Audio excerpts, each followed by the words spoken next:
All right, shalom, shalom. First and foremost, before I get started, as always, I want to give all praises, honor, and glory unto Yahweh Bashim al Shai, Waharakha Kwadash, which Yahweh, that's the Heavenly Father's true name, Yahweh Shai, that's whom the world ignorantly calls Jesus Christ, that's his true name, and Rakha Kwadash, that's the Holy Spirit. And I also want to give double honors to the apostles and the elders of Great Millstone, and salutations to all the brothers out there. And basically, I want to get into a quick lesson here concerning this guy, Vocab Malone, okay? And it's just not, I would say, just him, okay? But, he is the, I guess you could say that, our, one of our main adversaries right now, okay? That's constantly, coming up against us, all right? And, I was, sitting back and, watching, brothers' videos, El Yashawamba's videos to, Apostle Gabar, Apostle Tahar, so on and so forth, right? And, I was kind of, meditating, about, what was being said, the edification that was being, pushed out there. And with that being said, I was thinking about how, people such as Vocab Malone, these are the same spirits coming back that are trying to hinder us from rebuilding the temple. All right. And you see, there's nothing new under the sun, as the scriptures say. These people, these heathens, because, these people are all heathens, man, right? From Vocab, okay, to his, his whole, clique crew, all right, to the, these, preachers. And I'll even say this, even 2/3 of our people right now are considered heathens, right? And with that being said, they're trying to come up against Jerusalem. Hey, they're fighting against Jerusalem right now, okay, which is the elect, okay? Hey, they're trying to stop us from rebuilding the temple, once again. And this time, we don't have a physical temple, all right? It's a spiritual temple. And with that being said, each and every part of the, I'll say it like this, each and every member of the elect make up that temple, okay? And so they hate that the fact that we're preaching this word, okay, and that the temple is now getting, built up, okay? It's getting erected, okay? You see? They don't want that. They do not want that. And a lot of them, they want to be a part of our portion, part of, our covenant. They want a part of it. And because, look, the Israelites have the best blessing, okay? Look, our kingdom is going to be an everlasting kingdom, a world without end, meaning an age without end. We're going to be immortals. We're going to be perfect. And we're ultimately going to be on top forever. And see, these people, they want a part of that, These heathens, they don't want to deal with the, the judgment that's coming forth, okay? You see? And look, you heathens, you already got your blessings, okay? Each and every single heathen had a time to shine where they were number one, where they were in the rulership seat, okay, where they were calling the shots, all right? And then even to this day, starting with Esau, all the way down, okay, you all, have a portion of this world right now, okay? That's why in the book of Luke, it calls it what? It talks about how this is the time of the Gentiles, okay? You all have, first off, Esau owns everything. Then these heathens, they have, a part of this society, a part of this world. They own shops, okay? They own businesses, okay? They have natural resources in their lands, etc. You see? All right? You see, this is not for you. And let's get this in Ezra, the 3rd chapter. We'll start here And we'll start at the 7th verse. Okay? Shh. I'm doing something right now. Okay. This is Ezra 3 and 7. And it reads here, they gave money also unto the masons and to the carpenters, and meat and drink and oil unto them of Zidon, and to them of Tyre, to bring cedar trees from Lebanon to the sea of Joppa, according to the grant that they had of Cyrus king of Persia. Now in the 2nd year of their coming unto the house of the Most High at Jerusalem, in the 2nd month, began Zerubbabel, the son of Shealtiel, and Jeshua, the son of Jozadak, and the remnant of their brethren, the priest and the Levites, and they that were come out of the captivity unto Jerusalem, and appointed the Levites from 20 years old and upward to set forward the work of the house of the Lord. Then stood Jeshua with his sons and his brethren, Cadmiel and his sons, the sons of Judah, together to set forth the workmen in the house of the Most High. The sons of Henadad with their sons and their brethren, the Levites. And when the builders laid the foundation of the temple of the Lord Yahweh, they set the priests in their apparel with trumpets, and the Levites, the sons of Asaph, Asaph with cymbals, to praise the Lord Yahweh after the ordinance of David king of Israel. And they sang together by chorus and praising and giving thanks unto the Lord Yahweh, because he is good, for his mercy endureth forever towards Israel. And all the people shouted with a great shout. And when they praised the Lord Yahweh, because the foundation of the house of the Lord Yahweh was laid, but many of the priests and Levites and chief of the fathers, who were ancient men, that had seen the first house, when the foundation of this house was laid before their eyes, wept with a loud voice, and many shouted aloud for joy, so that the people could not discern the noise of the shout of joy from the noise of the weeping of the people. For the people shouted with a loud shout, and the noise was heard afar off. And you see, that's basically what's happening again. Okay, you see see these people, they're now starting to hear us. All right, shout with joy. Okay, we're praising the Lord. They hear it, man. It's not just weeping anymore. They're starting to hear our joy. And now they're, concerned of, well, why are these Israelites happy? And look, we're happy because, hey, we found out who we are. Mm-hmm.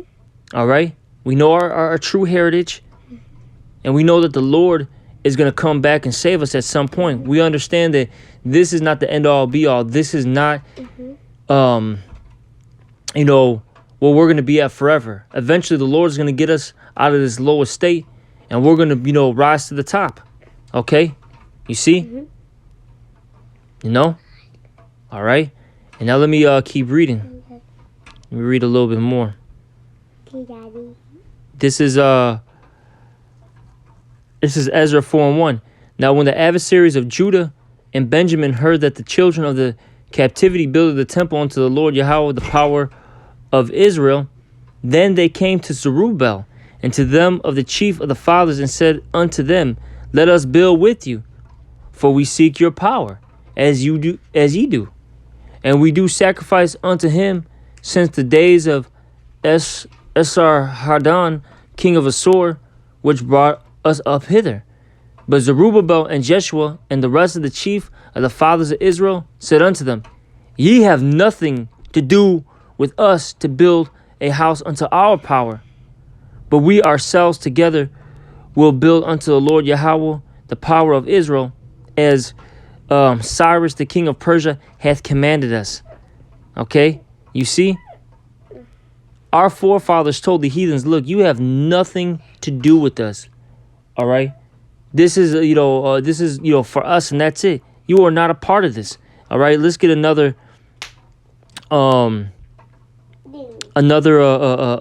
account. Okay, which this is going into the same, the same time period. Shh. Okay, I'm talking. This is Nehemiah 2:17.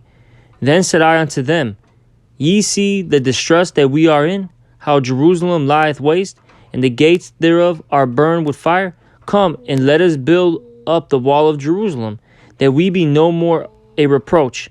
Then I told them of the hand of my power, which was good upon me, as also the king's word that had spoken unto me. And they said, Let us rise up and build. So they strengthened their hands for this good work. And it says, But when Sanballat the Horonite, and Tobiah the servant, the Amorite, and Geshem the Arabian, okay, all heathens, heard it, they laughed us to scorn and despised us, and said, What is this thing that ye do? Will ye rebel against the king? And you see, I'll say this. When we first, okay, when the prophets first came on the scene, all right, starting with, Abba Bivens, all right, King Masha, high priest, elder, Ariah, so on and so forth, to the apostles of, Great Millstone, all right. Look, everyone was laughing, at this, at this movement. Everyone thought it was a joke. Oh, this is nothing serious. Hey, these people are crazy. They're losing their minds. But see, what's happening now is they're starting to see that army getting built that's spoken about in Ezekiel, the 37th chapter. They're seeing those dead bones rising up where they got the skin back on them, okay? Hey, the joints are working. They're moving. Now they got the breath of life in them, okay, which is this word, which is making us alive, okay? You see? Hey, now we're those two prophets that are tormenting them. That's spoken about in Revelation, I think it's the 11th chapter, okay? And when they saw us, they became what? Afraid. Okay? Hey, we're standing on our feet now through the Spirit and power of Yahweh Shema Shai, and now these people are becoming afraid. Now this is becoming a problem. Okay? Now it's becoming a problem. You see, another thing too is the things that they've been taught for, from generation to generation, this whole Christian doctrine, the lies are getting exposed now. Now people are, are starting to dig into the Bible, because for the longest people weren't touching the Bible. They would just go to their, local church, okay, listen to the preacher, sing a couple songs, toss some money in the bag, and just keep it moving. But now people are actually really going into the Bible, not just, the book of Matthew or, the book of Romans or Corinthians or Psalms. No, now people are really having to dig into the scriptures. And when you dig into the scriptures, it basically tells you that, look, salvation is only for Israel, all right? And that if you're not a part of the Israelites, you are going into captivity, and you and your nation are gonna pay for the crimes you've done against the Israelites. And now people are getting real nervous, because now there's hearing what we're saying. They're seeing the prophecies come to pass, the things that we talk about regularly. All right, all these ancient artifacts prove that we're the Israelites, and now they're getting nervous. They're getting nervous because they're starting to feel that judgment's coming. Okay? You see? And so that's why they're trying to, you got a lot of these guys such as, like the Vocab Malones and, like I said, his little minions, okay, so on and so forth. They're trying to, attach themselves unto us. But look, as it says here, as our forefathers said to the, these heathens, this is what we're telling, all right, these heathens in this time. This is what it says in Nehemiah 2:20 now. Then answered I them and said unto them, the power of heaven, he will prosper us. And that's what we tell these heathens. Look, we're going to get, raised up at some point. We're just dealing with our, our punishment.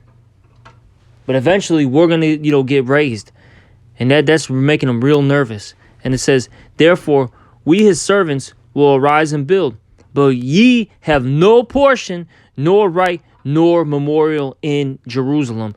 And that's what we're telling these people, such as Vocab Malone and like I said, his little minions. Okay? You don't have a portion. You don't have a right in this thing. Okay? You are Edomites. Okay? You're Amalekites, you're Ishmaelites, you're Ammonites, you're Moabites, you're whatever nation you are, whatever heathen nation you are. And look, you are going down and you're going into slavery. That's what we're telling them. And they want to avoid it.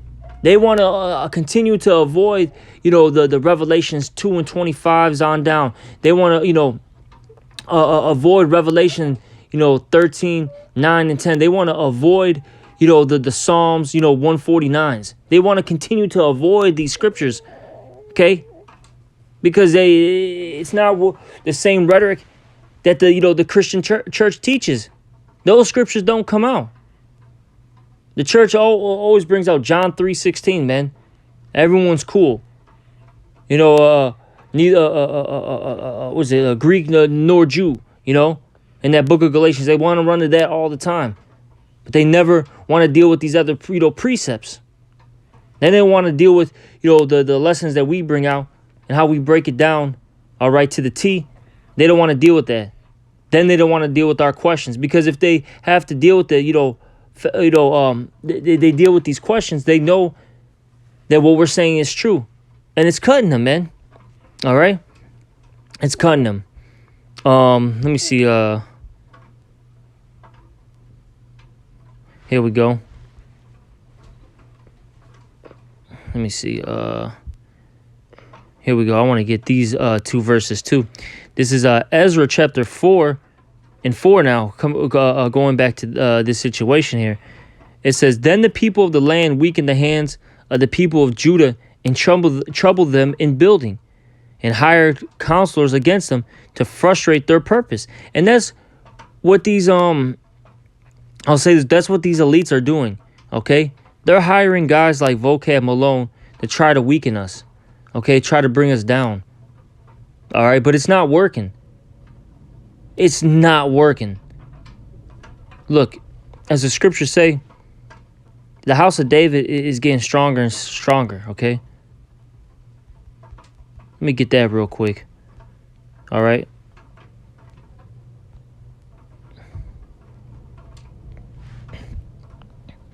This is let me see where's it at?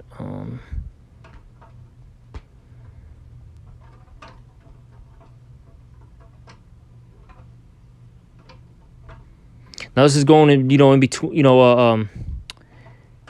this is going into the war with the house of Saul and the house of David. But I wanted to, highlight this one statement here. It says in 2 Samuel 3 and 1, "Now there was long war between the house of Saul and the house of David," basically the 2/3 versus the 1/3. "But David waxed stronger and stronger, and the house of Saul waxed weaker and weaker." Main point is how the house of David, all right, is waxing stronger and stronger. You see, no matter what anybody does, the elect is going to keep getting stronger. They're like the juggernaut, man. You keep hitting the juggernaut, the damn juggernaut just keeps getting more powerful. You can't stop the juggernaut, man. Okay? And that's what these people are, afraid of and losing their minds over, man. Okay? And look, hey, you can continue to get the 2/3, the house of Saul. Hey, they are getting, those guys are getting weaker. Okay? Look at the state of our people as a whole. They're through, man. They're through. They're out of their minds. They're bugged out. All right? They're getting worse and worse every minute. But look, that house of David is getting stronger and stronger, you see? And you guys can't do nothing about it, man. That's what's so beautiful about this. You can't do nothing about it. No matter who you hire, who you set up, who you have come to us, it's not going to do a goddamn thing. All right? This is Ezra 4 and 4. Let's finish this out. "Then the people of the land weakened the hands of the people of Judah and troubled them in building, and hired counselors against them to frustrate their purpose all the days of Cyrus, king of Persia, even unto the reign of Darius, king of Persia." All right, and our forefathers had to deal with a lot of BS from the heathens for a long time, man. Okay, like what we're dealing with, But it's okay. Look, the house of David is gonna be completed, all right? Because look, it says here in Hosea the 2nd chapter. All right, let's get there. I believe it's Hosea. If I'm not mistaken. Is it Hosea?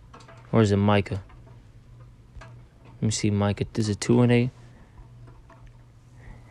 Scriptures say that how the latter Haggai, that's what it is. It says this is what it says in Haggai 2. All right. And Haggai 2 and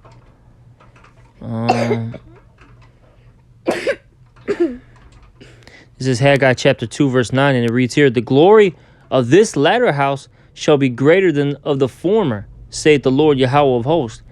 And in this place will I give peace, saith the Lord Yahweh of hosts." All right, you see, the latter house shall be greater than of the former, okay?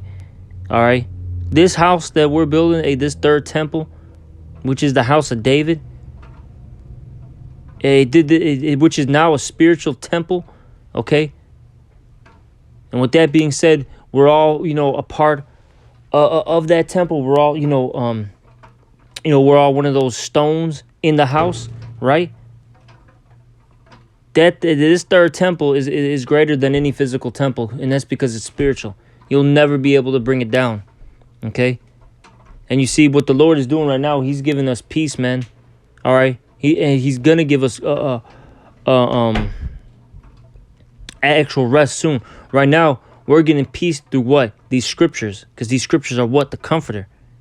And then eventually the Lord is physically going to redeem us, save us, protect us, okay? And we will get true peace in the kingdom. Hey, the heathens are going to be slaughtered. They're going to be, put into, captivity. And we're going to be raised up. And we're not going to have to worry about bills anymore. We're not going to have to worry about being harassed, being persecuted, being trodden down anymore. You see, this is the last captivity for us. This is the last of the last, man. All right, but that's pretty much it. All right, hey, vocab. If somehow you come across this, man, hey, keep doing your thing, man. It's not gonna do a goddamn thing. All right, you heathens are not a part of this part of this covenant. You are not a part of it. Simple as that. Okay? You'll never sneak your way in. You're not going to, get in through the back door, the side door, the windows. Okay? It's not going to happen. You see? This is only for Israelites, and that's that. Okay? But I'm going to end off this lesson. And with that, I'm going to give all praises, honor, and glory unto Yahweh Shem Yahweh Shai. Also, double honors to the apostles and elders of Great Millstone, and salutations to all you brothers. Shalom.